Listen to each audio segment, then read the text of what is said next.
Jikalau tekniknya jenengan kholwat yang sifatnya kholwat itu di tempat khusus atau jasad tidak campur dengan duniawiyah, repot dengan dunia, begini Pak, katanya jenengan pingin langsung apa muter-muter dulu?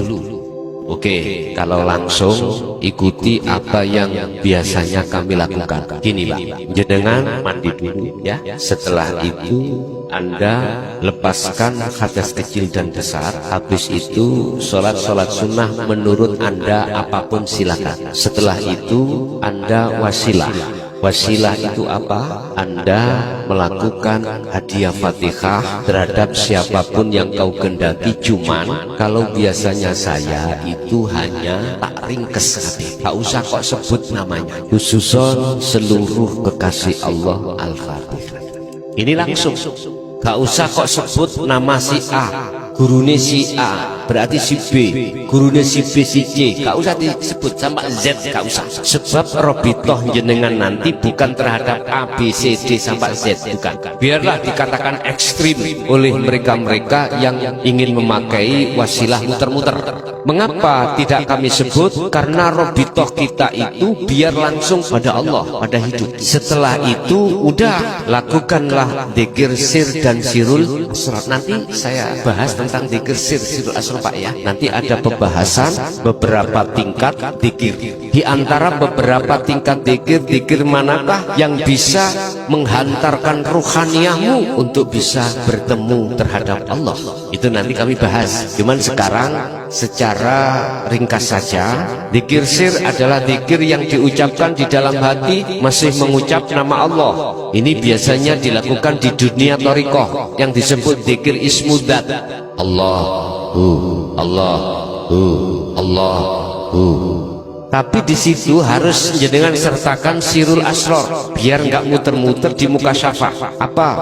Sirul asrar itu dzikir yang rohaniyahmu tidak mengucap apapun. Di situ ada pos pertama disebut su'aul basirah, merasakan, mengimani, meyakini, menyadari bahwasanya apa yang kau lakukan itu karena digerakkan Allah hidup dalam dirimu. Su'aul basirah masih ada dua, sehingga di dalam hatimu selalu merasa, selalu dilihat, selalu dilayani Allah tadi loh. Merasa Allah melayani kau, tapi kau masih ada, dirimu masih ada, dirimu makhluk, ruh yang dilayani masih muncul dalam hatimu. Walaupun ruhaniyahmu itu sudah merasakan hidup itu yang melayani dirimu, ini masih kurang benar. Tapi ini proses yang Anda alami, disebut muraqabah ini. Rasulullah mengatakan anta budallaha ka'annaka tarah. Dikatakan iman yang sudah ihsan, Anda sudah bisa merasakan kehadiran Allah pada dirimu. Ini manakala kau teruskan, nanti kau akan diletakkan di pos yang kedua, pos pemeriksaan. Pos pemeriksaan pertama, imanmu hanya pada Allah tapi dirimu masih ada. Kemudian pos pemeriksaan kedua,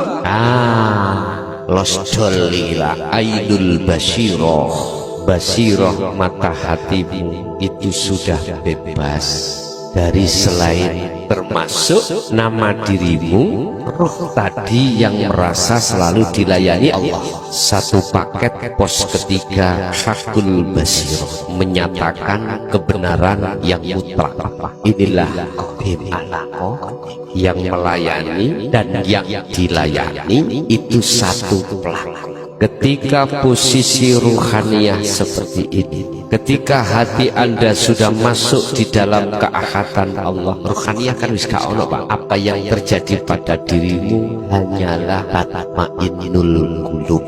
Yes, gak ada rasa khawatir, rasa takut, rasa risih. Walaupun tadi dikasih uang 10.000 tak mengganjal. Allah dawuh dalam satu ayat, posisi yang seperti ini laksana ya ayyatuhan nafsul mutdamai. Mengapa damai? Karena sudah bisa kembali pada Allah di ahad. Akhirnya golongan yang seperti ini Allah taruh di dalam fadkhuli fi ibadi wadkhuli jannati, itu yang damai. Itu Pak caranya Pak ya. Kapan itu kita laksanakan? Ketika kita sudah di beat Allah. Nah sekarang kita latih nggak apa-apa. latih aja. Nanti pengukuhannya itu ketika saat sudah di baiat. Apa sih baiat? Menurut hakikat mengukuhkan, menyambungkan talinya ruh pada Allah yang sudah keputus oleh nafsu mulai sejak akil balik sampai umur berapa tahun kita, akhirnya kita sering lalai ruhaniyah kita pada Rabb kita.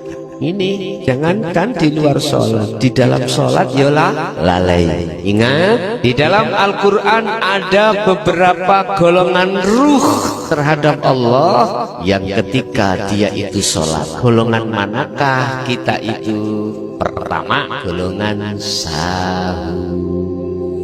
Siapa golongan sahun itu? Golongan yang lalai. Fawailul lil musallin alladzina hum an salatihim lalai. Makanya ayatnya fawailul lil musallin, rusak bagi yang melakukan sholat, yang sholatnya rohaniyah dalam keadaan lalai pada yang disembah. Oh, enggak kenal ya.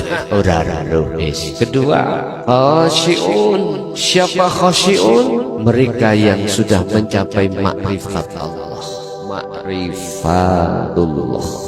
Qad aflahal mu'minuna alladzina hum fi salatihim khasyi'un. Al-Mu'minun ayat 1 dan 2. Sungguh bahagia, sungguh damai, sungguh bejo, beruntung bagi orang yang beriman tatkala menjalankan sholat itu dalam keadaan rohaniyahnya itu makrifat Allah. Kadang guru sak rokaat makrifat, nanti yang 3 rokaat lali. Ada yang sampai 3 rokaat makrifat hatinya, yang sak rokaat itu lalai. Ada golongan seperti itu. Selanjutnya Allah katakan yang nomor 3 adalah hafidun. Terjaga ini berarti umpama petang rokaat, sing sak rokaat lali, sing 3 rokaat umpama 24 jam, dia itu 23 makrifat, yang 1 jam itu lalai. Terakhir di situ yang nomor 4 adalah daimun. Inilah yang disebut sholat daim, langgeng 24 jam. Dan itu fase-fase proses golongan rohaniyah manusia untuk mencapai derajat ketakwaan terhadap Allah. Inna akramakum indallahi atqakum. Di situ Pak. Dan itu bisa Anda raih sampai yang nomor 4 itu Pak. Nah, sing paling konyol ya sing sahun itu yang pertama. Sahun. Siapakah rata-rata sahun itu? Rata-rata yang orangnya bagaimana? Wis gak usah ngomong, sing penting gerabaken ning atimu dewi-dewi dulurku, ngalimo kaya apa ilmu dohirmu, manakala masih menolak ilmu batin, yaitu ilmu tasawuf, ilmu dinul haq, masih tetap kita rohaniyah digolongkan yang sadarkah kau, ataukah masih kuat keilmuan dohirmu akhirnya menentang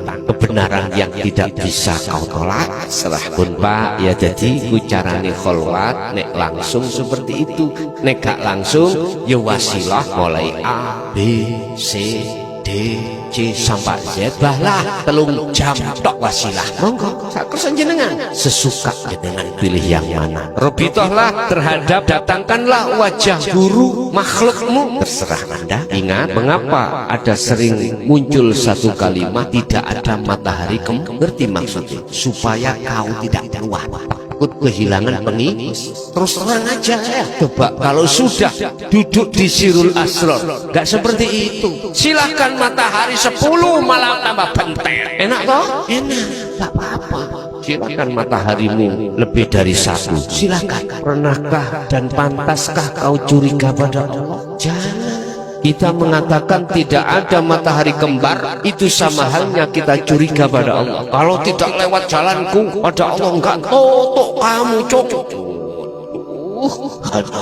Udah dulurku, sudahi ya makalah-makalah yang seperti itu, sudahi. Umat ini sudah bingung, jangan dibingung tambah bingung.